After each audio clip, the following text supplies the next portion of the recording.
देखते हैं हम कोष्टक वाले सवाल में अगला क्वेश्चन है ना।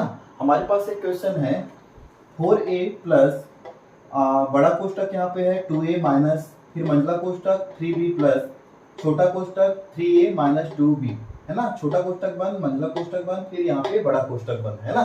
तो ऐसे सवालों को हल करने के लिए हमें कोष्टक के प्रकार जानना होगा और उसके सीक्वेंस के आधार पर उसको हल करना होगा। तो जैसे मैं बता चुका हूँ कि कोष्टक को जो है उसके सीक्वेंस के आधार पर हल करना है। जैसे यहाँ पे पहला कोष्टक क्या है, बार कोष्टक है जिसको हम रेखा कोष्टक कहते हैं। दूसरा कोष्टक क्या है, छोटा कोष्टक है। तीसरा कोष्टक क्या है, मंझला कोष्टक। चौथा कोष्टक क्या है, बड़ा कोष्टक है। तो हम इसी के आधार पर जो है इसी सीक्वेंस से इस सवाल को जो है हल करेंगे है ना। सबसे पहले हम जो है रेखा कोष्टक को हल करेंगे, फिर छोटा कोष्टक, मंझला कोष्टक, बड़ा कोष्टक। इसको हमेशा याद रखेंगे क्योंकि ब्रैकेट्स वाले सवाल को हल करने में बहुत मदद करेगा, क्योंकि ऐसे सवाल को हम इसी सीक्वेंस से हल करेंगे तो ही यह सही होगा है ना। हमारे पास देखिए हमारे प्रश्न में जो है बार कोष्टक नहीं दिया गया है। कौन सा कोष्टक दिया गया है, छोटा कोष्टक, मंझला कोष्टक, बड़ा कोष्टक। तो हम सबसे पहले छोटा कोष्टक को हल करेंगे, फिर मंझला कोष्टक, फिर बड़ा कोष्टक। तो देखते हैं इसको हम कैसे हल करना है। हम इस क्वेश्चन को एक बार फिर से उतार लेते हैं। 4a धन बड़ा कोष्टक 2a ऋण 3b धन 3a ऋण 2b फिर मंझला कोष्टक बंद, फिर बड़ा कोष्टक बंद। अब इसको अगला स्टेप में जो है हल करेंगे। तो सबसे पहले हम यहाँ पे छोटा कोष्टक को हल करेंगे और छोटा कोष्टक के अंदर जो भी है ना संख्या है, तो उनका जो है आपस में जोड़ या घटाव होगा। चूंकि यहाँ पे देखिए अलग अलग राशि है ना, अलग अलग चर राशि वाली संख्या। यहाँ पे 3a है और ये 2b है ना, 2b है। तो इनका जो है आपस में जोड़ नहीं हो सकता, ना ही घटाव हो सकता है। तो हम क्या करेंगे, अगला स्टेप में सीधा सीधा इस कोष्टक को हम हटा देंगे, कोष्टक को खोल देंगे। तो बाकी को जो है सेम टू सेम लिखना है हमें, सिर्फ इसी कोष्टक वाले को हल करना है। तो उसके अनुसार जो हम लिखेंगे, ठीक है। यहाँ पे 4a का 4a रहेगा प्लस बड़ा कोष्टक 2a ऋण मंझला कोष्टक 3b फिर धन। यहाँ पे देखिए यहाँ पे इनका ना जोड़ हो सकता है ना घटाव इन दोनों के बीच, क्योंकि अलग अलग चर राशि है ना। तो हम सीधा कोष्टक को खोलेंगे तो 3a का 3a आएगा ऋण 2b का 2b लिखेंगे, क्योंकि इसके सामने जो है धन चिन्ह है। तो धन चिन्ह रहने से कोष्टक के अंदर वाली जो है चिन्ह जो है नहीं बदलते, जो है वही रहते हैं ना। अब देखो छोटा कोष्टक हट गया तो हम इसको बंद करेंगे मंझला कोष्टक से, उसके बाद बंद करेंगे बड़ा कोष्टक से। अब अगला स्टेप में जो है हम इसको हल करेंगे, मंझला कोष्टक को हल करेंगे। अभी इनके अंदर देखो हम किसको जोड़ सकते हैं, घटा सकते हैं। यहाँ समान चर राशि वाले कौन कौन है, समान चर राशि वाले 3b और 2b है ना। तो इनमें क्या कर सकते हैं, हम इसको घटा सकते हैं। तो इसको घटाकर हम लिख लेते हैं पहले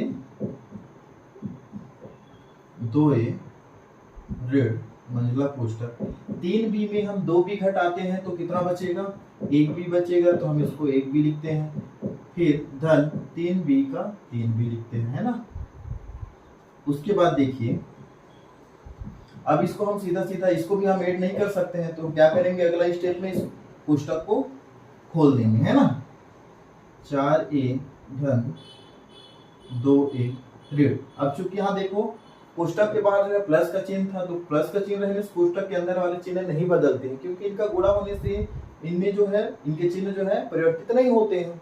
और यहाँ पे देखो कोष्टक के बाहर ऋण का चिन्ह है, तो ऋण का चिन्ह जो है कोष्टक के अंदर वाले चिन्ह के साथ जो है गुणा होगा तो उनका चिन्ह जो है बदलेगा। जैसे कि यहाँ पे b के सामने कोई चिन्ह नहीं है, मतलब प्लस है, तो ऋण और धन का गुणा होने से क्या आ जाएगा, यहाँ पे ऋण आ जाएगा। सॉरी यहाँ पे हमें लिखना था 3a, क्योंकि यहाँ पे 3a बचा था, मैं यहाँ 3b लिख रहा हूँ, 3a आएगा सॉरी है ना। उसके बाद देखो यहाँ पे ऋण का ऋण ही आएगा, b का b, और यहाँ पे भी ऋण और धन का गुणा होने से क्या आ जाएगा, ऋण आएगा और 3a का 3a आएगा। उसके बाद देखो हम मंझला कोष्टक को हटा दिए, हम बड़ा कोष्टक से बंद कर दिए। अब हमारे पास एक ही कोष्टक बचा है, इसको हल करेंगे 4a धन। अब यहाँ पे देखो समान चर राशि वाले कौन से हैं, 2a ऋण 3a है ना। तो इनको हम क्या करेंगे, इनका चिन्ह धन है, इनका ऋण है तो घटेगा है ना। तो 3a में 2a घटाएंगे तो कितना बचेगा, ऋण a बचेगा है ना, a के बचेगा। तो उसको हम बड़ी संख्या का चिन्ह ऋण है तो हम क्या लिखेंगे, ऋण a, और यहाँ पे ऋण b। अब अगला स्टेप में जो है इसको हम कोष्टक को हटा देंगे क्योंकि इसको अभी हम हल किए है ना। 4a का 4a, यहाँ पे देखें धन और ऋण का गुणा होगा तो क्या आ जाएगा, यहाँ पे ऋण आ जाएगा, ऋण a आएगा, और यहाँ पे धन है और यहाँ पे ऋण है तो फिर क्या आ जाएगा, यहाँ पे ऋण आएगा b का b। अब 4a में 1 घटाओगे कितना a बचेगा, 3a बचेगा, 3a, और ऋण का ऋण रहेगा, ये b का b रहेगा, क्योंकि इसका इसके साथ हम इसको जोड़ या घटा नहीं कर सकते है ना। तो इस प्रकार से इस क्वेश्चन का आंसर 3a ऋण b आ गया। तो ऐसे प्रश्नों को इस प्रकार से हल किया जाता है। खास तौर पर हमें ब्रैकेट्स का विशेष ध्यान रखना होता है। सबसे पहले हमें बार कोष्टक, रेखा कोष्टक, फिर उसके बाद पैरेंथेसिस कोष्टक जिसको हम छोटा कोष्टक, और कर्ली ब्रैकेट्स, मंझला कोष्टक, स्क्वायर कोष्टक या जिसको बड़ा कोष्टक कहते हैं। तो इसी सीक्वेंस में हमें हल करना होता है। तो मैं आशा करता हूं कि आप सभी लोग को समझ आ गया होगा। धन्यवाद।